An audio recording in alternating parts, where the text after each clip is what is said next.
जय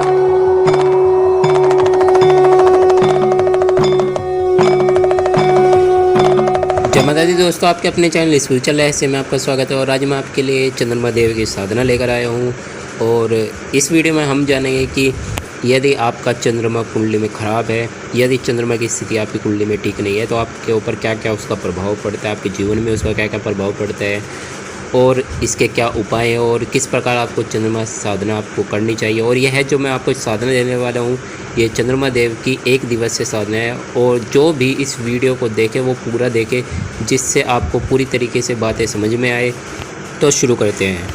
वैसे तो चंद्रमा देव का स्वभाव बहुत शांत है और ठंडा है, और यही वजह है कि वो हम सभी को शीतलता प्रदान करते हैं। किंतु जब वे गुस्से में आते हैं तो उसके परिणाम बहुत भयंकर और विनाशकारी हो सकते हैं। इसलिए कभी भी चंद्रदेव को कुपित ना होने दें, और अगर वे कभी आपसे रुष्ट भी हो जाए तो आप उपायों को अपनाकर उनको अवश्य प्रसन्न करें।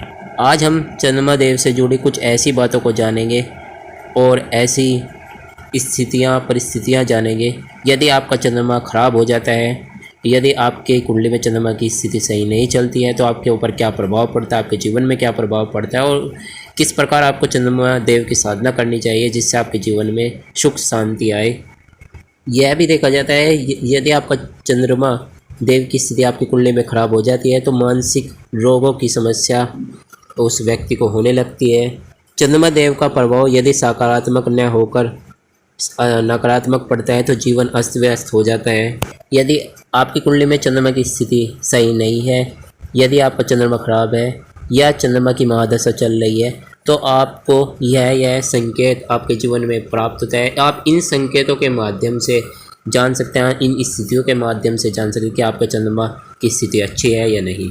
चंद्रमा देव के रुष्ट होते ही जो पहला संकेत सामने आता है वह है मानसिक चिंता व परेशानी। ऐसे व्यक्ति अपने आप को परेशानियों से घिरा हुआ महसूस करते हैं। उनको नहीं समझ आता कि किसी भी समस्या से कैसे निकले, कैसे उसको सॉल्व करें।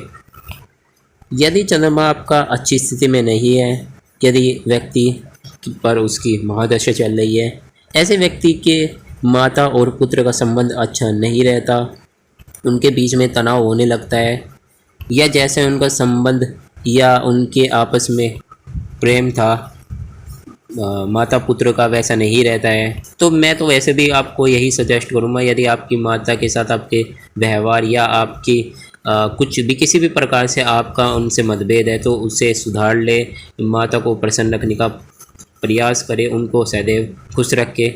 क्योंकि एक फैक्ट हमेशा से है, यदि आपकी माता आपके ऊपर प्रसन्न है तो आपकी बहुत सी ग्रहों की दशा आपकी अच्छी चलती है, ये देखा जाता है। और आपके बुरे से बुरे अगर ग्रह की दशा है वो भी सही होने लगती है यदि आप अपनी माँ को प्रसन्न रखते हैं। कभी मैं इसके ऊपर अलग से एक वीडियो लेकर आऊँगा कि माता का क्या महत्व है। वैसे तो हम जानते हैं माँ का एक बच्चे के जीवन में क्या महत्व है, लेकिन अलग से मैं इसके लिए वीडियो लेकर आऊँगा कि और भी क्या क्या आपको लाभ होते हैं आपके जीवन में यदि आप अपनी माँ को प्रसन्न रखते हैं। तो अब अपने टॉपिक पर आ जाते हैं। यदि व्यक्ति की बाईं आँख अचानक ही कमज़ोर हो जाती है तो उन्हें समझ जाना चाहिए कि आपकी कुंडली में चंद्रमा अच्छी स्थिति में नहीं है, वह कमज़ोर हो गया है। ऐसे व्यक्ति अपने आप को मानसिक व शारीरिक रूप से इतना थका लेते हैं जिनका चंद्रमा कमज़ोर होता है कि उनको नींद आने लगती है और वे बिस्तर पर लेट जाते हैं, और फिर वह ऐसी स्थिति में नहीं रहते कुछ भी कर सके। का उस औरत का जो मासिक धर्म है उसमें अनियमितता आती है। चंद्रमा खराब होने पर शरीर में कैल्शियम की कमी भी आती है, शरीर में से दुर्गंध आने लगती है। ऐसे व्यक्ति के बालों का रंग सफ़ेद व सिर दर्द उसको की समस्या उसको होने लगती है। अब जान लेते हैं, हमने समस्याओं के ऊपर तो बात कर ली। तो आज शरद पूर्णिमा है, तो किस प्रकार आज चंद्रमा देव की साधना करें, उनकी उपासना करें, कैसे उनको प्रसन्न करें। तो आज शाम रात में जब भी चंद्रमा देव निकले तो ऐसे स्थान का चुनाव करें जहां बिल्कुल चंद्रमा देव आपके सामने हो, और वहां पर आपको आसन बिछाना है, वहां पर एक बजोट बिछाना है, उस पर आपको सफ़ेद वस्त्र या पीला वस्त्र बिछाना है। आप अगर हो सके तो आप सफ़ेद वस्त्र पहने, नहीं तो हल्के कलर के कपड़े पहने, डार्क कलर के कपड़े नहीं पहनने। साधना में आपको घी का दीपक जलाना है, गाय के घी का।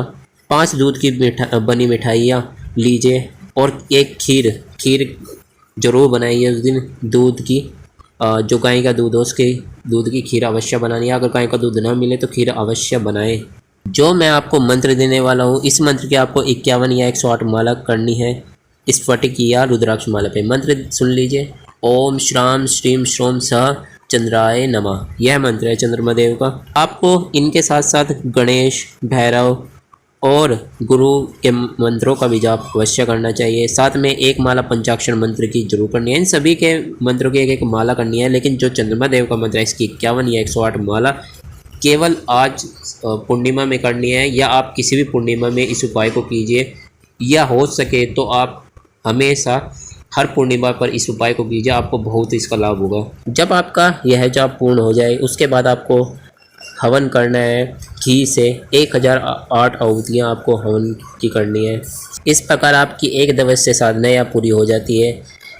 जो लोग 1008 आहुतियाँ ना कर सके वो 108 आहुतियाँ करें, लेकिन मैं फिर भी कहूँगा अगर आपके पास समय आप कर सके तो 1008 आहुति कीजिए। आपको इसका देखने में आपको काफ़ी अच्छा रिजल्ट मिलेगा। जिनकी स्थिति में कम चंद्रमा की स्थिति अच्छी नहीं है, जिनको पता है उनकी चंद्रमा की स्थिति अच्छी नहीं है, वो इस उपाय को अवश्य करें। यदि आपको समझ में नहीं आ रही कुछ बातें तो आप हमसे संपर्क कर सकते हैं, आप हमसे पूछ सकते हैं। और एक चीज़ का और ध्यान रखना है, जब आपका यह साधना पूरी हो जाए तो सुबह के समय आपको वो खीर ग्रहण कर लेनी है। सुबह के समय सबसे पहले वो खीर ग्रहण कीजिए जो आपने चंद्रमा देव को उपासना के समय रखी हुई थी, साधना के समय रखी हुई थी।